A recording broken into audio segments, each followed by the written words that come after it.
Okay, now we are going to look at the graph. Macam mana awak nak lukis graph ni? Kalau dalam dulu-dulu dalam exam memang kena lukis lah. Dan kita anggaran je dia punya nombor ni.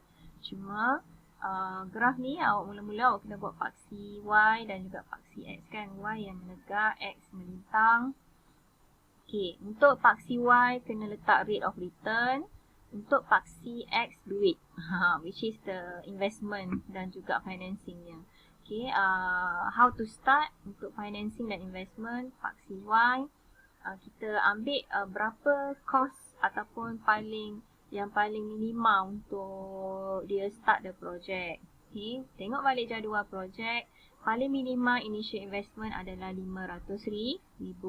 Okay, so awak akan start dengan RM500,000 kat sini. 0 hingga RM500,000. The next ni senang cerita, ambil je dia punya breaking point yang kita dah buat.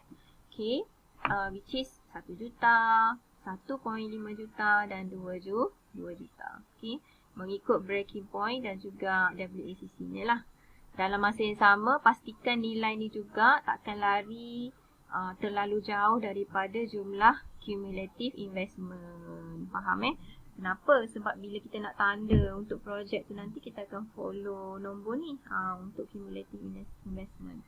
So, antara ranking breaking point dengan jumlah breaking point yang paling tinggi adalah 2 juta kan, dan seterusnya. So kat sini 2.2 juta, so tak lari jauh lagi. So still boleh buat lah macam ni, 100,000, 1.5 juta, 2 juta dan seterusnya. Okay, but saya stop dekat 2 juta je lah, senang simple. 2.2 juta tu kita anggar je lah, dia duduk kat sini, kat tepi-tepi ni. Okay, right. So next untuk paksi Y, rate of returnnya. Nak buat skala macam mana? Awak tengok balik projek. Skala rate of return project 18, 16 dan juga 11. Dan tengok juga skala WACC.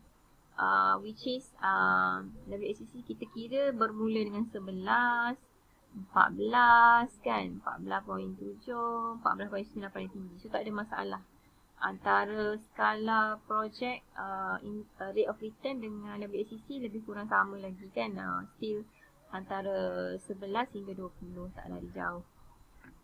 Okay, so saya senang buat macam ni, skala besar terus 5, 10, 15, 20. Sebab skala untuk projek WACC dan juga rate of return lebih kurang antara 11 hingga 20 kan. Okay, kalau awak nak buat kat sini 2, 4, 6, 8, 10, banyak pula. So tak sesuai kan. So that's why saya besarkan skala. Start terus dengan 5, 10, 15, 20. Okay, satu you lah tengok balik dia punya nilai rate of return dengan WACC tadi. Ini untuk paksi Y. Okay, right. So dia macam line chart. You kena lukis dua-dua, iaitu satu line untuk WACC, satu line lagi untuk project. Okay, so kita start dengan line WACC. Okay, what is the first WACC yang kita dapat? Look at the shadow tu balik yang kita buat atas tadi. The first WACC bermula dengan RM1 hingga 1 juta. Ini yang paling minima kan. Untuk calculation WACC memang awak kena start dengan paling minima, seterusnya dan paling maksimum macam tu. Okay, so range pertama adalah RM1 hingga 1 juta. WACC-nya adalah 11.61. Okay, so kita akan buat line dia. Okay, the first WACC 11.61. Tengok kat sini 5, 10, anggar je. Sini mesti 11. Okay, lebih kurang lah agak-agak 11.61. So start lukis garis kat sini. Start dengan garis tepi ni. Heret ke kanan. Okay, heret ke kanan. Nak heret sampai mana? Berapa range dia tadi? RM1 hingga 1 juta. So gerak ni ke kanan. Stop kat mana? Stop dekat 1 juta. Dan berhenti. Okay, stop kat sini. Okay, itu settle WACC pertama. Next WACC berapa? Iaitu untuk range 1 juta dan sehingga 1.5 juta. Kan? 1 1 juta hingga 1.5 juta. Next WACC-nya adalah 14.11. Naik sikit. So dekat graf tu awak naikkan garis tu. Tadi stop kat sini kan? Sebab dekat 1 juta ni. Naikkan sampai berapa? Sampai 14.11 WACC dia. Okay, anggar je lah. Jangan lebih nombor 15 sudah. Okay. So naik. Okay, kita lihat anggar-anggar je lah. Okay, this one 14.11. Stop. Dan ke kanan. Ke kanan tu nak berhenti sampai mana? Tadi range dia berhenti sampai berapa? 1 juta hingga 1.5 juta. So heret ke kanan. Dan stop dekat 1.5 juta. Okay. Settle. Untuk WACC 14.9. So awak tanda lah. Tanda. Okay. Next WACC berapa? Which is 14.71. Untuk range berapa? 1.5 juta ringgit sehingga 2 juta. Okay. So nextnya adalah 14.71. So maknanya naik sikit je lah. Naik sikit, anggar-anggar je. Jangan lebih nombor 15. So 14.71. Okay, naik sikit, agak-agak je, stop kat sini. Dan ke kanan. Ke kanan sampai berapa? Tadi range dia berhenti setakat 2 juta. Okay, stop. Okay, stop kat sini. Dan next WACC, last kali WACC kita dapat which is above the 2 million adalah 14.9. So you naikkan sikit je, dia tak beza banyak, naikkan sikit je asalkan jangan lebih nombor 15. Sorry kalau saya guna komputer ni dia lari sikit. Kalau awak lukis jangan lebih nombor 15. So naik sikit je, anggarkan dia adalah 14.9. Kalau guna kertas graf tak ada masalah. So kalau guna kertas biasa kita anggaran je lah. And then heret ke kanan. Heret ke kanan. Which is dia kata melebihi tadi range-nya adalah 2 juta. So heret je lah sampai habis kat sini. Anggar-anggar je hujung graf. Hujung. So stop. 14.9. Settle line untuk WACC.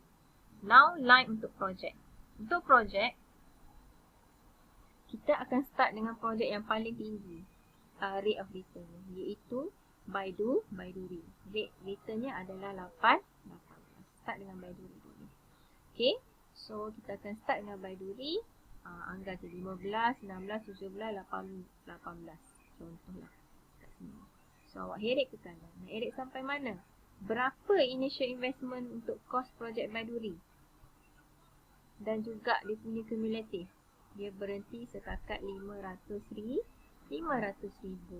So itu yang penting tadi, 500,000 tu. So awak heret kanan dan berhenti sampai 500,000. Inilah untuk projek Baiduri. Okay, next projek adalah Cempaka. Cempaka awak tahu projek dia 16 returnnya. Of course awak tahu graf awak ni akan turun. So berhenti dekat 18 tadi kan, dekat 500,000. And then turun ke bawah. Turun agak-agak 16 lebih kurang. Stop. And then nak ke kanan tu macam mana? Kita tengok pula Cempaka punya cumulative investment. Which is berapa? 1.4 juta. Sebab tu penting kira cumulative tadi. Okay. So 1.4 juta. So awak heret lah line dia untuk Cempaka ni ke kanan. Sehinggalah 1.4 juta. Agak-agak. Agak-agak je dan berhenti. Okay, dan stop kat situ. Projek ketiga adalah Delima. So awak tahu projek Delima dia 11 sahaja rate-nya. Of course graf awak akan turun lagi. Turun ke bawah. Turun sampai nombor 11. Tengok anggar-anggar je lah. Lebih kurang 11. Stop kat sini. Stop kat sini. Dan ke kanan. Ke kanan tu nak sampai mana? Tengok dia punya cumulative investment berapa? 2.2 juta. So awak ke kanan. Ke kanan. Lukis. Tarik sini. Anggar-anggar je lah. Konon-konon kat sini 2.2 juta kan. Stop kat sini. Okay. So nampak tak? Dah siap dah awak punya graf. Line ni dia akan bertembung. Line ni akan bertembung dekat mana? Kalau kita tengok dekat sini, dia bertembung dekat sini lah. Kan? Antara garisan kos sebanyak 14.11 lebih kurang. Dan 1.4 juta dia punya financing dekat sini. Ini kita panggil titik optimum dia. Maknanya titik optimum ni yang paling minimum, maknanya kadar interest kita dapat pun tidak terlalu tinggi, cost pun tidak terlalu tinggi. Itu paling optimum dekat sini. Okay. Macam mana kita nak pilih projek tu pula? Okay. Usually kita akan pilih projek yang returnnya macam mana. Kalau awak buat projek, awak nak dapat return lebih daripada cost ke, awak nak dapat projek yang return lower daripada cost. Okay. Of course, kalau kita keluarkan modal RM10, kita nak untung RM12 contoh kan. Kita tak nak dapat RM8 sebab rugi modal kan. So sama dekat sini.